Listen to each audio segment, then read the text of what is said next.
بسم اللہ الرحمن الرحیم۔ السلام علیکم۔ رسول اکرم صلی اللہ تعالی علیہ وآلہ وسلم کا فرمان عبرت نشان ہے۔ 5 گناہ ایسے ہیں جن کا کوئی کفارہ نہیں۔ پہلا، اللہ عز و جل کے ساتھ شریک ٹھہرانا۔ دوسرا، کسی کو ناحق قتل کرنا۔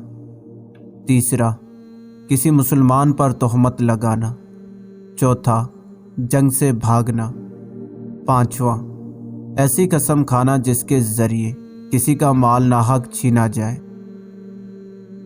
حضور نبی رحمت صلی اللہ تعالی علیہ وآلہ وسلم کا فرمان عالی شان ہے، جو کسی مسلمان کو ایسی جگہ ذلیل و رسوا کرے گا جہاں اس کی عزت کی جاتی ہو تاکہ اس کی عزت کم ہو جائے، تو اللہ عز و جل اسے ایسی جگہ ذلیل و رسوا کرے گا جہاں وہ اس کی مدد چاہتا ہوگا، اور جو کسی مسلمان کی ایسی جگہ مدد کرے جہاں اس کی عزت گھٹائی جا رہی ہو اور اس کی حرمت کا خیال نہ رکھا جا رہا ہو، تو اللہ عز و جل اس کی ایسی جگہ پر مدد فرمائے گا جہاں اسے مدد الہی درکار ہوگی۔ اللہ عز و جل ہمیں ان احادیث پر عمل کرنے کی توفیق نصیب عطا فرمائے، آمین۔